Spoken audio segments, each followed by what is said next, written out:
Hello, everybody. Welcome back.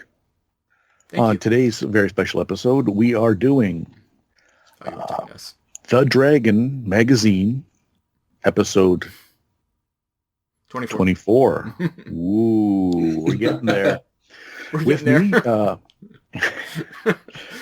Only 390 something left. that's it. I think so. We'll be done by Tuesday. With me, as always, are my two compatriots. Jobber. Rob, I'm just trying to figure out where he's pointing at. The only other person that hasn't spoke yet. Yes, the 1st one was here. confused me. I'm Jack. I'm here with Chopper and Robber, and we are episode 24, issue 24. It is April 1979. Spring is upon us. Oh, I was 4.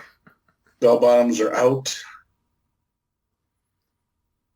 This cover's by L. O'Hear. We've had him before.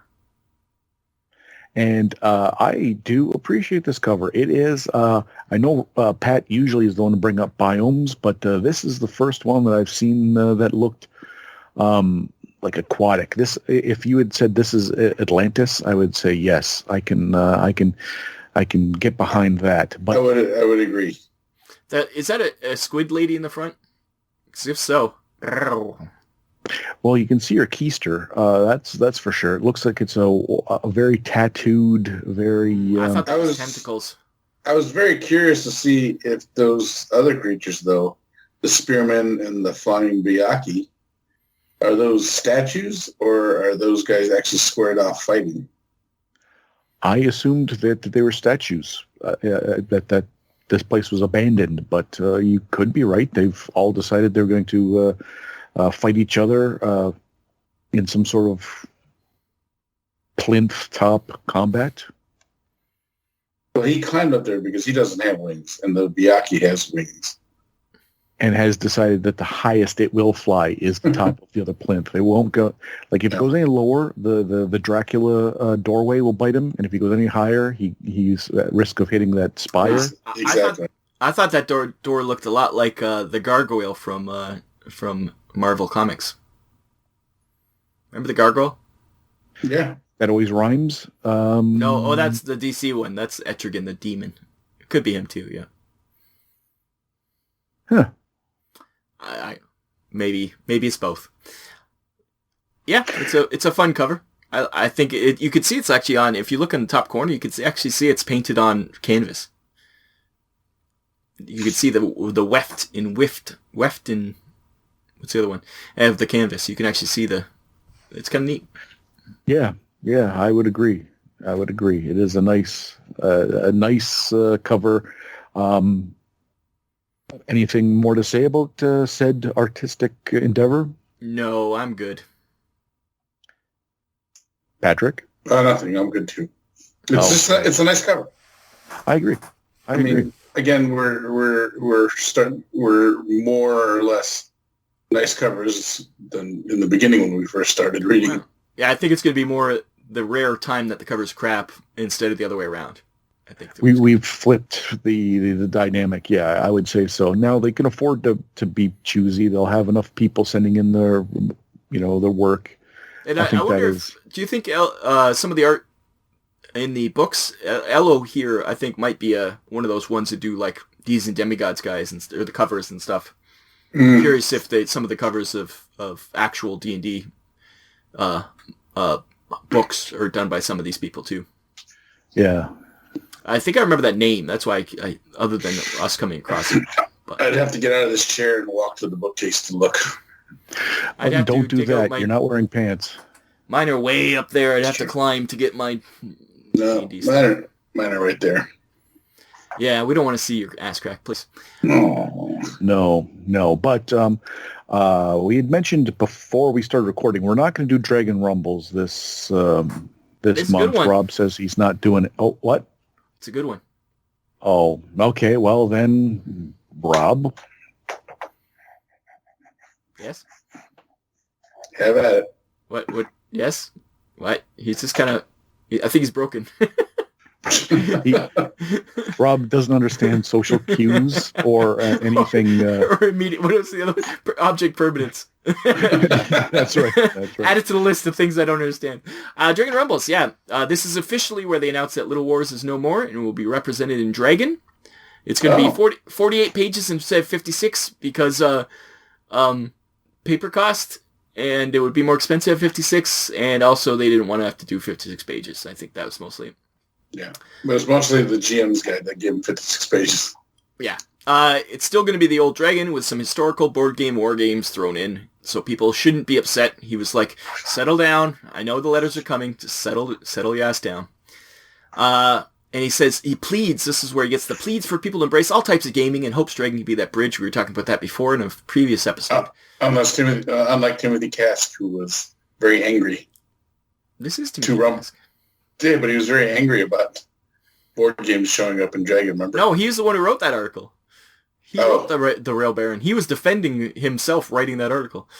So, and he also gives a review of the movie Deer Hunter all of a sudden, and he seems to have a chip on his shoulder. And he's a non-vet, but he was in the Navy, so not really. And he says that the Deer Hunter will help how people are non-vets are treated and shown, because the movie is true to life and was very good. So that came out of nowhere and probably has no place to be in Dragon Magazine, but hey, I think he wanted to get that out of his system. So, as a side, I just watched that movie not too long ago, and it is still the performance. Walken obviously is, but man, is that's a emotional quagmire. Well, that's what he said. It's not a movie you go to enjoy; it's a movie you go to experience. So, yeah. It must have really hit him hard, and he had to talk about it because he put it in the editorial, which is the first time anything like that's been. So I think as a vet, I'm sure he had some issues, unresolved issues, and I think this helped, especially the way we all know how vets were treated after Vietnam, and I think he feels kind of a little redemption, maybe people might understand them better. They're not just baby killers, how they were accused of being. So, and if it's weighing on him for whatever reason, this is his forum. Do it. Get it out. Let it out. Yeah. So good for you, Cask. I don't know if you're. I don't want to say you're dead, but I assume that you're pretty old now if you're not dead. And well, we appreciate you. And that's it. That's Dragon Rumbles for this week. Okay. Are we in a moment of silence? No. I was just thinking I was gonna do a bit, but then I decided not to about Joe Blowski, because the circulation manager's name is Joe Olowski. So I was gonna do a thing, but then no one would understand it all. So it would be me and like maybe 4 other people going, that was mildly entertaining. I wouldn't have brought it up. And then, so but now you brought it up. So I just bailed. I very silently, I pulled the ripcord. Well, it wasn't that silent because we've gone on for 10 minutes discussing this. Oh, well, I under protest, I discussed it. You dragged it out of me protest. Yes. So, Patrick, please bail us out. Get the ship back on the right direction. I have a feeling that this is an article for Rob, but I'm going to do it anyway. So, page 7. Oh.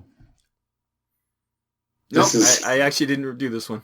Oh, I thought for sure this was going to be. This is right up your alley. So this is keeping. I hate magic users. I agree with them. I hate magic users. I don't. But this is just another whiny GM article about keeping their players in check, And it's starting to dawn on me that DMs back in the day didn't know how to control their parties. No.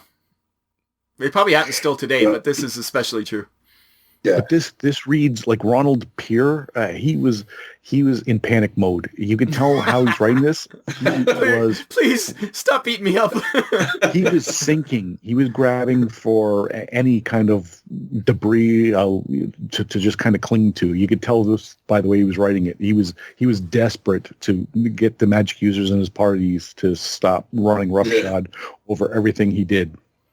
But as I read more, I kind of got the sense that this article is written more for D&D and not AD&D, because some of his solutions are part of the AD&D, like spell chance failure, I think that comes with your wisdom roll chart or something like that, your wisdom skill. And I think spell durations are included in spell description now, along with casting times. Yeah, for sure.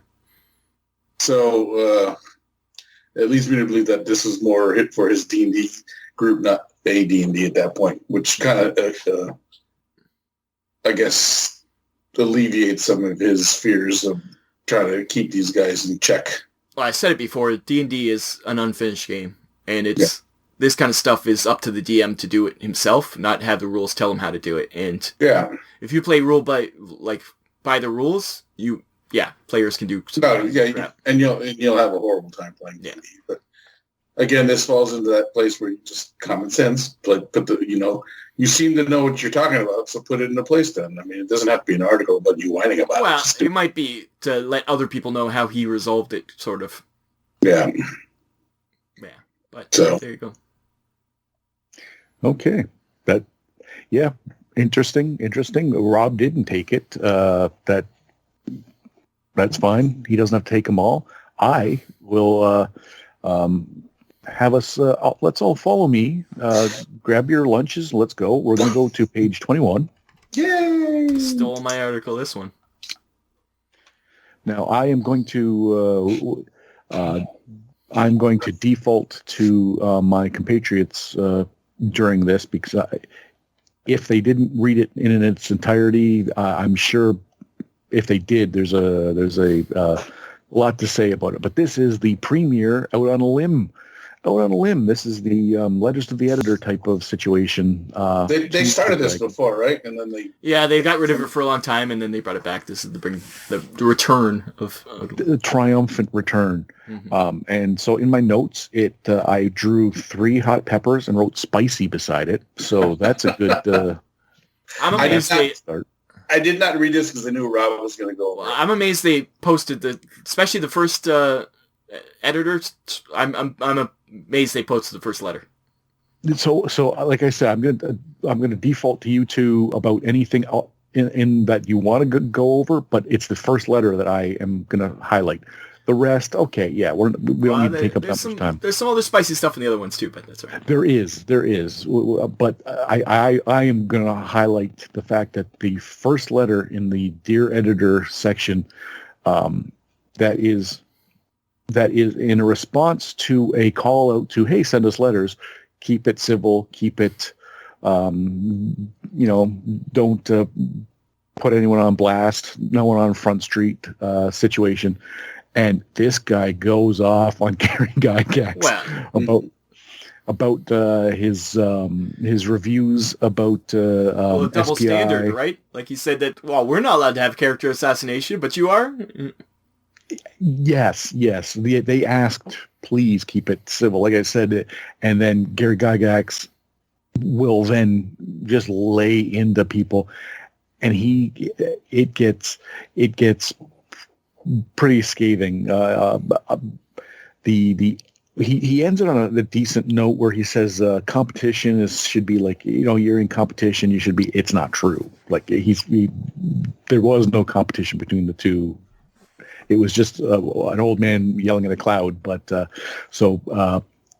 this guy, Michael Leibarger of Missouri, I think. Yeah. He put Gary Gygax on blast, and he fervently hopes that Gary Gygax's tomfoolery is not repeated. So please, everyone. I'd like to go over the response personally. I was gonna say there is a response, but I wanted to get to some because it does. Okay, yeah, Rob, you take it away if you want to handle the response. Well, they pretty much the response is he's allowed to do whatever he wants because he's the owner of the company. Yeah, which I thought was hilarious. But he also says he had an obligation to do it because, in so many words, the reviewer was an asshat for the SPI review of AD&D. That's the takeaway was he had no other recourse than to criticize such a shoddy review by someone who doesn't know anything, who knows absolutely nothing. And I'm paraphrasing, but not by much. No, not by much. Yeah. It was like, I'm amazed they posted this article or this letter, and I'm amazed the response of the letter. Yeah. So my only thought is that they got so many letters like it that they had to address it, but they had to choose one that they could like straw man a little bit, one that they could, one that wasn't too scathing. Because this one focused mostly, it didn't really mention those, it didn't mention the poor guys who did the fanzines. This one was mostly about that SPI review of AD&D, which is another company, and he's like, well, you're two companies, you shouldn't be squabbling. But yeah, if they had mentioned those, like you're saying before, punching down to those poor guys and naming them by name. Calling them out. The guy sits in his basement and types up Xerox's, 30 issues that get mailed across the country. Yeah. So that's that. But there's other letters that are in this article, but I have no interest in. I would like to respond to one of the other articles. Oh, okay. It's a bunch of people, a bunch of the other letters of people are offended by the Christian monster parody article. Remember back that Christian for letters of the Petal Throne, whatever it is? They did those monsters for it, and there's one that was Christian. Now, at the time, I was like, I'm shocked. I'm like, I'm not Christian. I don't remember that. Oh, it was bad. They were parodying like the Bible and Jesus, and like it was pretty. I was like, wow, I'm amazed that they let this go. And so I can see how these guys be offended if they're Christians. But I love how the editor. Oh, the Christian. Oh, yeah, I remember now. Okay, yeah. But if you want to watch that episode, it's right up there. It's going to be linked. Just because I don't remember what episode it was. No, you just you point at it. The little box comes up, and you come on, everyone point. Okay. Yeah, but the editor in response doubles down, saying it was targeted at Moonies and Jesus freaks, not all Christians, which I thought was like, okay. And he says, sorry, not sorry, and pretty much calls the complainers snowflakes. That's my response to this. Because that's what he pretty much does. He's like, if you're offended by this, well, you should get some backbone. It was like, what the fuck? And I think Moonies is a reference to Hare Krishnas when they would. Moonies is. I forget. It was a Korean guy. His last name was Moon. Oh, that's right. And his son has started a Moonies cult again. Just recently. That's right. Oh, okay. Yeah. And even one of the letters is like, well, if you were just targeting the Mormons, I'd be okay with it. But you were targeting all Christians. I was like, dude, you're not helping yourself. Yeah, that's so stupid. But just to the idea that he says, it's targeted at Jesus freaks. It's like, what? Okay. That's the people your intolerance. Your intolerance is shocking. Yeah, my intolerance. You have to take it in the context of the Empire of the Petal Throne, he says. Well, no, I don't, because I don't read that. And you made it as a joke against this large percentage at the time, especially a large percentage of the U.S. population. So, I'm not a defender of Christians either, but even I could tell that was a fucking that was a little that was a right hook to the Christians, and especially since. I don't know if it yet, but I think it is right around this time that they're starting to get that satanic panic going. You don't want to be attacking Christians. Maybe this was the catalyst for it, though. Maybe this was where this is the little tinder at the beginning of the fire. Maybe Christians are like, maybe this Douglas Dudley is the guy who said, I'll get it back. Let's spread the rumors that they're satanic people. Yeah, because it's right around here where that kid went missing in the tunnels beneath his school or whatever and claimed that it was D&D that made him go crazy and all this stuff. Yeah. And he died, and it was just like... And it turned out it wasn't. He was whatever. But schizophrenic, Yeah. So that was the beginning of this. And it was right, I think it was in 79 that it happened. So anyways, that was, I piggybacked on Jack's article. So that was mine also. Very nice. Very nice. So, some letters to the editor. We'll see if the Out on a Limb is now summarily canceled after the way that people conducted themselves. So that was mine.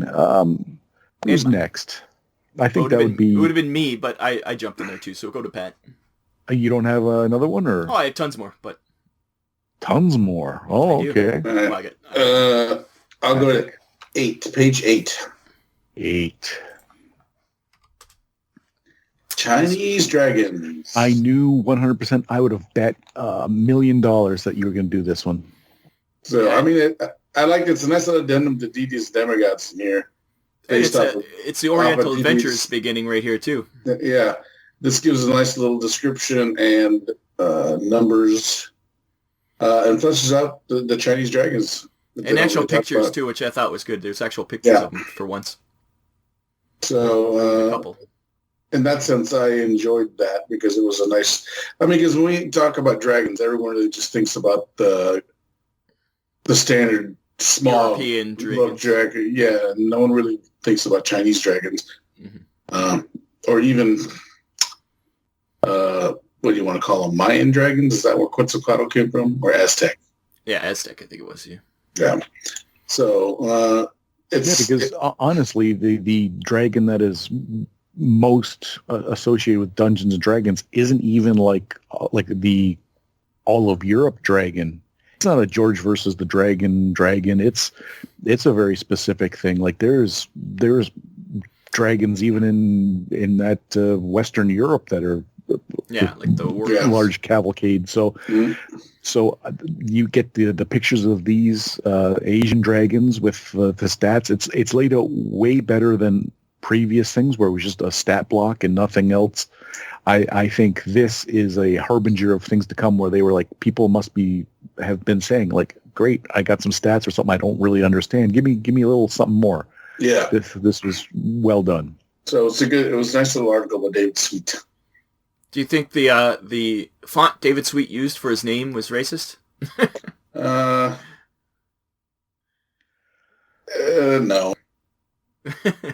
It's close. I mean, you can look at anyone's tattoos out there, and there's plenty of bamboo shoot looking characters. This is more of a takeoff of Mahjong than anything else. If I was Mahjong, I'd be offended. Oh, see, I thought it was a take of Chinese food menus. That's what I thought. Chinese food menu. That was going to be my defense. Is it looks like a Chinese food menu, just the colors, the way. And I thought, well, if you're doing an homage to a Chinese food restaurant, they're not claiming to have invented Chinese food. Yeah, it's a fun little thing. I like. I'll give it to you. Yeah. Okay, well then, if that was Patrick's second article, I'm going to ask everyone to go to page 27. 27. There's a lot on this page. Oh, okay. This was supposed to be humor. I didn't find it very funny. It's not funny. And now I'm going to say it piggybacks nicely off of what we were saying about that Christian's article. Or the insanity, the mental problem article we had a few weeks ago. I wrote down here, it is humor of the times, and it's of a time gone by. And for all of it, I will say my stance is if it's funny, even if it's a little off, anything can be funny. Anything, proper comedian saying something, even if it's a little like, if it's funny, you can say it. Yeah. You can say it because it's maybe you're broaching the subject from a different angle. Maybe you're trying to enlighten some people. Maybe you're just trying to make people laugh. Great. This isn't funny. Daryl Plant and John Pitchford, I think were bullied in high school because this is the narcissists are jocks and females. Head cheerleaders. They're they're groupies, so they're not even cheerleaders. They are literally just. So apparently, until the age of 13, jocks keep to secluded spots like in closets, under beds, and under rocks. I didn't know that. And at 21, they're locked in the cars of trunks of cars, padded cells, and the backs of closets. Didn't know. This matches with none of my jock knowledge from Revenge of the Nerds or otherwise. And unless they get scholarships, they are just people who are useless throughout the rest of their lives. That's what jocks are. So I'm the 5%. Yeah, I was gonna say, Jack or Pat, you're a ex-jock. Yeah. Are you offended by this? I am not. You should be. But it's not funny. Because it's not funny. It's just, it literally is just an angry kid. Yeah. Who might have been picked on, but, that wouldn't have been me. But it's not even the proper tropes. It's not even... Picking on. No. It's not the proper tropes. It's not the proper... It is literally the dumbest thing that I've seen in a long time in a magazine. That you're trying to skewer somebody, but you did it so poorly that it didn't end up working. No. Yeah. And so Pat has said that as a jock that's not right. Rob, as a groupie, did you ever at the age of 21 end up in discos, bathrooms, and street corners? Is that something? Oh wait, no, that was after the age of 12. I misspoke. After the age of 12, they end up in bathrooms and on street corners. I hope that's a misprint. No, because at 21 they become a house. It's so bad. It's funny because it is so stupid. Oh, I thought the jock comments were bad. It's misogyny. I want to address the fact that we use the word discos, not nightclub discos. Yeah, not even discos. What are you talking about? You are talking 1970s. Now we call them discos still. We still call them discos. These must be Canadians. Yeah. Well, in Europe, it would be discotheque. At no point is it still a disco. They have discs. The discs.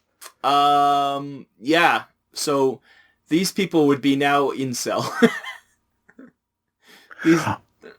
I think that these people, like Rob, do not understand cues, humanity, social structures, anything relating to comedy. Certainly not. That's cruel. I could keep going until you balked at my slander. I'll take that you think I'm a misogynist, but don't dare tell me I don't have a comedic timing. Yeah. Anyways, that was fun. Yeah, it wasn't fun. It was stupid. Here are the damaging phrases. Can you chew gum and walk at the same time? Oh, it hurts. Yeah, if you want to, if you're getting bullied by a jock, there's phrases you can use to damage them, and conversely, if a groupie was, I don't know why you would want to. There's phrases that you could use against them. Special phrases. What are you, some kind of liberal or something? Oh God, this is so bad. Anyways, can I do mine now, Jack? Yes, please. Yeah, I was going to get lost in reading the nonsense, but it's best we just leave that. Yeah. Let's move on. Yes, Robert, please enlighten us. Bring us to the chapel, the altar of Rob's insight. Wow. Did you know what I'm choosing? It's the choir practice of the First Church of Lawful Evil, Orthodox, and the regulations of alignment. I love that for you too. What page is that? It is on page 34. And 34. This is all about, right off the bat, they realize that alignment is insane and doesn't work. And this person's trying to cure it by creating his whole new alignment system, which really doesn't cure it, just pushes the problem onto another alignment system. But right, it does. And he pretty much says that the D&D alignments were bad enough because there's only 3 of them. And now that you go to the new, 9? Yeah, there's 9 in AD&D. Yeah. He says it's still just not good. And he creates a whole new religious alignment tree. So it's based on religion instead of just random thoughts. And he even creates gods for each religion or for each alignment. And it's pretty in-depth and a neat idea, but it doesn't really fix the problem. It could be... it makes it more restrictive and convoluted, I think. But actually, this convoluted is the word. This looks like the D&D system that Michael Moorcock used in his Champion Eternal. That this would make for a whole separate game. This might be fun. Might be a whole basis of another game, but it definitely doesn't fit in D&D, I don't think. But it was a neat idea. And I just like the idea that even before AD&D comes out, they realize that alignments are problematic at best. That nobody can really play their alignment if you want to be in a group with other people's alignment or have an adventure. Because no matter what's going to happen, you're going to go against your alignment sometimes. But I think we can all agree that it's been decades since the invention of the 9 alignments, and it is still used by even just laymen who've never played. Yeah, to describe people, but I think it's a short form. Right? And there's a whole line of T-shirts involved too. So yeah, it's almost a trope now, right? Like it's shorthand for a certain thing. It's survived way longer than. It's not perfect. Yeah, but I don't think. But in D&D, I think maybe the group should have alignment, but I don't think each individual person can have an alignment easily. Not in a group that you try to be lawful on board. If you're lawful good and you have a group with a thief in it, you're done. You cannot have that group together because a lawful good person would stop that thief instantly. That's going against his basic thoughts, is to steal something. You wouldn't even like go into a place to steal treasure because that's against your alignment. I agree. It doesn't really. I agree with that. That's why I like. We lost the D&D tournament because of that. Yeah, somebody played against alignment. Well, no, because we had a paladin. Yeah, it was a pre-made character, and he actually played his alignment. He played his alignment, and we all backed him because that's what he's supposed to do. Yeah. But the main bad guy was the Lich, and he was trying to offer us a deal, and there's no way a paladin would take a deal from a Lich. But that's how you win the game. But that's how other people won the move forward in the tournament, because their paladin made a deal with the Lich, and we're like, but that just would never happen. He would never do that, yeah. And I love playing paladins, but I play them, they think they're lawful good. Just because you say it's a lot of people in this world say they're a good person, but they're not necessarily a good person, right? I think that works a little bit better in the role-playing sense, but... I mean, you can still do it. I mean, if you have a GM that does it kind of correctly, Yeah. I think we had a guy the same guy who was also playing the same paladin, backhanded a woman because she wasn't telling him the truth. And then so the GM at that point, he goes, well, then you feel anger from your god and your nails turn into claws. Yeah, but that for him, maybe that is part of his lawful goodness. Yeah. I think it's a personal thing, right? Alignment is a personal thing. It's just like, I personally think I'm a good person, but I think a lot of people don't. So, Rob, what you're saying is instead of the 3 alignments or the 9 alignments, you should get 18 alignments. That way you could... Well, that's what this is pretty much. I think it's actually more than that. But it's, I think alignment is a personal choice, not a... Yeah. Or if anything, it should be more guideline-y. Unless you are a religious person, then it is your gods deciding if you're doing it correctly. But if you're a regular fighter who's lawful good, you can say you're lawful good even though you're doing bad things. I think I'm lawful good. A lot of people blind themselves to what they do, right?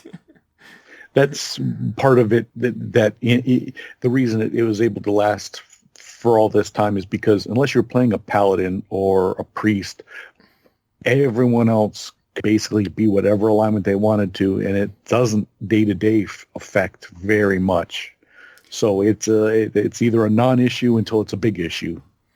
Yeah, but I think it's a general issue. I think as long as you're within reason, you're not gonna straight up murder an innocent person. Agree. I think you can fool yourself a lot to think that you're still doing the right thing, right? So. Yeah. Anyways, I thought that was a neat idea of what alignments, and this guy was pretty crazy, and I think he should make a game around it instead of trying to put it in D&D. And that is my article. Okay, well, we've fooled ourselves into thinking that this is entertainment, so we might as well go keep going. Patrick, what do you have another article to do? I do. And it goes right back to page 22. 22, uh-oh. And then it's just, again, people are loving this game, and I still love it. It's another variation on Dungeon, the board game. More classes, more spells, different kind of things. There's now magical monsters you can use. Apparently, this was tested extensively by a wargaming society out of Richland, Washington. What do they know? So, Again, anything to build on the existing game, I'd like to try it again. So 2022 Gen Con, Dungeon Tournament, and then some variation themes testing. We'll see. Jack. See. Oh. We'll see. Yes. So, for those of you who like to play Dungeon, give these a shot. They've been play tested, and George Laking says give her a go. So that's. I have one more article. Me too. Me too. We still got articles. Okay. I don't have any ads, so this might be a full-on article episode. Yeah, there's not much ads in this thing that we haven't. They're all the same about. ones, yeah. Yeah, okay. Well, then we're all on the same Jack page. Scrubby's back. And Stomp is there again.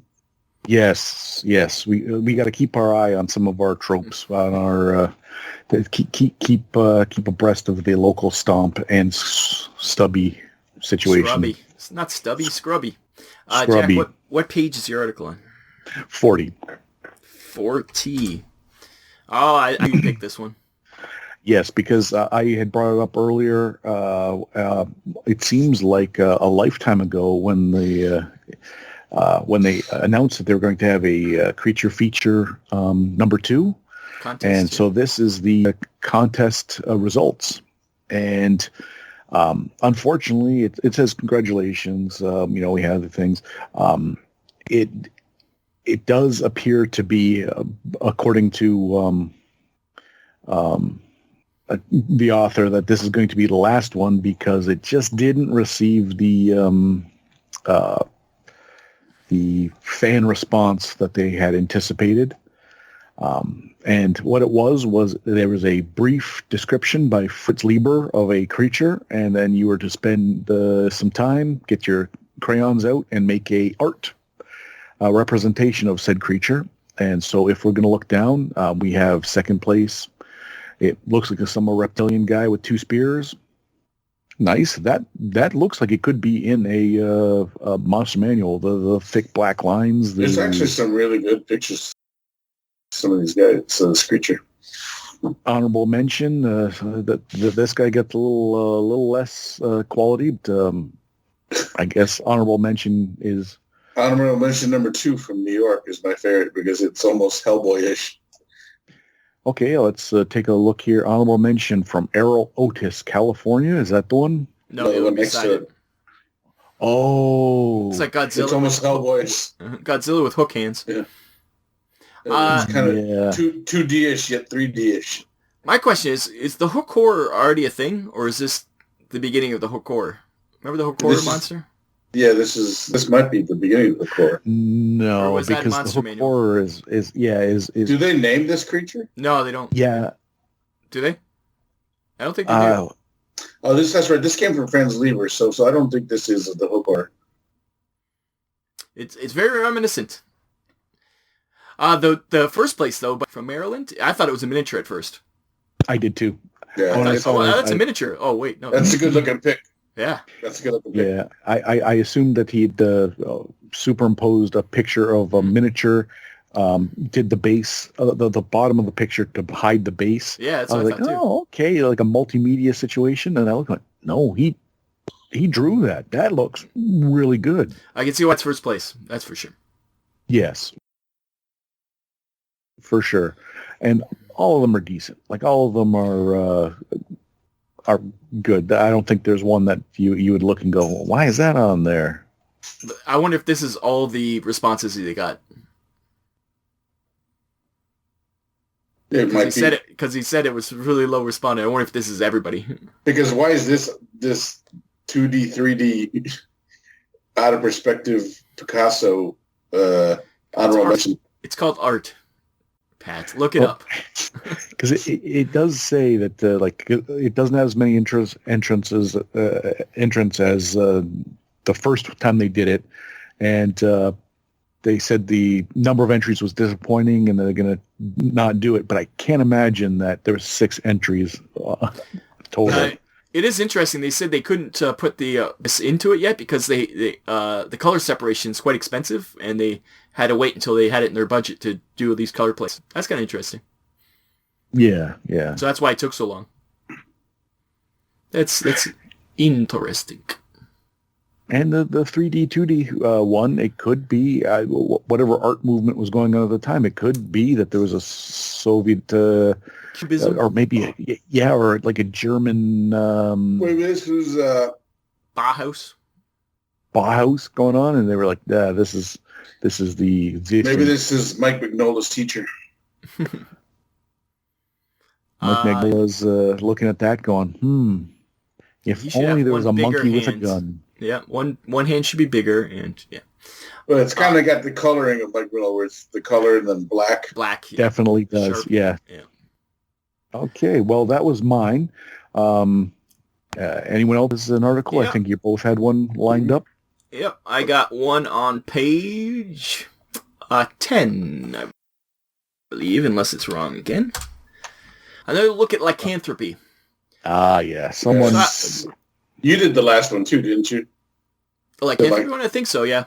This one, it was like, oh, this is kind of interesting. Levels of lycanthropy, and that when you get it, you have roll and to see what level you get it at, which is kind of cool. The only problem is, when you actually read the descriptions of these different levels of lycanthropy, 90% of them kill your character. Or at least take him out of the game for until you get cured. So it's like, well, you're not supposed to take a character out of the game.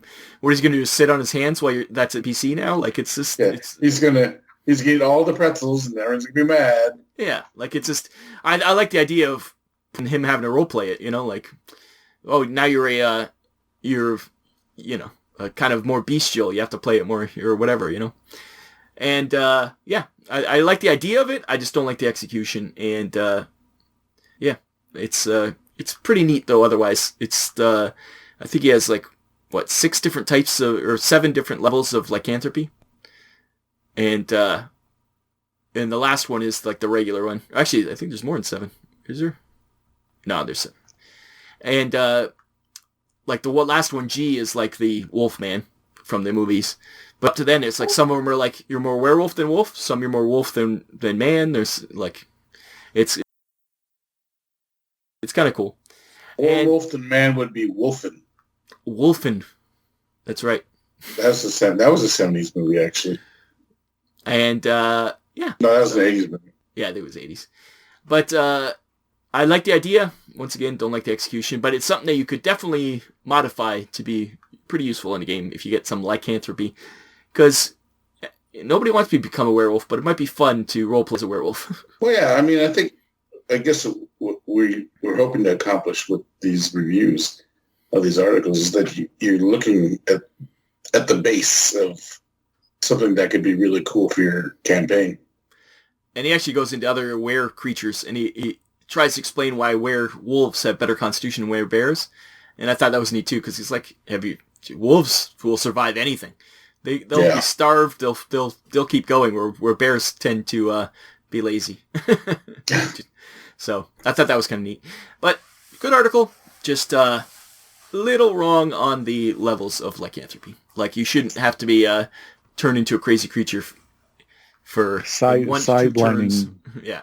Yeah, sidelining a character where it done right. If this was a little more balanced, it would be a barrier or an obstacle that just through storytelling you'd be able to create the arc for the character. And instead, it is more again confrontational as a sign of the times. A little more of a guillotine, a little less of a plot device to lead the story along. Because I like some of it. It's you get the abilities of the wolf. You're strong but you lose all your abilities. So it's a give and take. Sometimes you have all your abilities, but I like some of that where it's well, do I want to be cured? Well, or it's not total hindrance that you're well, I was a magic user, now I'm a great fighter. It'd be kind of fun to be, all of a sudden I'm a great fighter, but I can't use my magic, or I was a cleric, I can't cure anyone, but now I can. That'd be my party is suffering, but I'm rocking the hell out of this new pelt of mine. What do? Do you? Yeah, do you go get cured? Do you get to, that's kind of, it's kind of fun. Anyways, Pat, you have one last one? I do. Come on, give it to us. At page 44. Ooh. And all I wrote in my notes was SCA ! Exclamation point! Exclamation point! Exclamation point! Exclamation point! Were you a member of the SCA? No, but these things you saw them at Renaissance fairs and everything. Oh, and just, at Con too. I remember at Gen Con. Yeah. At these, or I mean at UBCon. UBCon. Yeah. And when I did a lot of Renaissance fairs, the Renaissance fairs in California guys, the guys who run the circuit, always make fun of the SCA people. They do take it a little seriously. It was like sharks and jets in California when it came to SCA and the Renaissance Fair guilds of California. Well, they take it seriously too, though. They just take it seriously in a different way. Yeah, so I mean, the SCA is more loose based, whereas the Renaissance Fair guys were all, no, that's not period. You can't have a stop sign for a shield. Yeah. I do like in the latest series of Hawkeye, they kind of show the it's like an SCA, but yeah, it's like it's almost a combination of both. But they kind of show it, and it's like, yeah, it's funny, but they're real people, and they're having fun, and they enjoy what they're doing. I think it could have been a joke, and they did start to treat it as a joke, but then later they realized, oh, these are actually good people. And this guy's actually a cop, and he's actually helping people. And at the end, they help get people away, and like they actually are useful. And I think that was they could have gone for the cheap joke, which is easy for the SCA. Yeah, but they didn't, which I think was a sign of the times. And I'm not going to throw shade because I wasn't on either one of those camps. I mean, I hung around and I did the Renaissance Fair in California for a little bit because of a girl, but. The SCA also had its attractiveness to me, in a sense. Girls? Well, no, I mean the actual beating up of people. Yeah, and like it's really just the cosplay. It's just an extension of this, right? You just don't hit each other with stuff. Exactly. And if you go, and some SCA groups actually do take their costuming seriously too. And some cosplayers do too. Look at the 501st and things like that. Where it's well, those cosplayers are another level. Yeah. When it comes to costumes, I mean, I'm not going to throw shade at them for that either because some of them are really good. But to go back to the article, it's really just a nice little article about what they're all about and how to join. And they make it sound nice and stuff. So it's a guy in his experience on how he started with it and everything. That's kind of cool. I can see the allure. Yeah. Oh, yeah. Why not? It's fun. It's a little bit of outside time. Some athleticism. And I'm not going to lie. In these groups like SCA and some of these are and they touch upon it in that movie. What was that? With Big Brother. Yeah. Like not that one. It had Paul Rudd and They had court-appointed Big Brothers. Role models. Role models. So, and you have the awkward kid who only knows how to interact with people this way. And this is his outlet. This is his social outlet. So, I mean, you can't... And you throw beanbags and say fireball. That's awesome. Yeah. Well, I made fun of that, but I also understand that that's a good outlet for you, too. So I'm not going to discourage you from doing it, but I will laugh a little bit. I wouldn't look twice at this any more than I would someone playing Frisbee golf. Like, it's some people outside. Those guys are incorrigible. Frisbee golf, oh my God, pariahs. Well, let's before we say Pat's something. Got a little more. Yeah, that's right. He's got more opinion about everything. Yeah, before we get them on those cattle cars, right, Pat? We should end this episode.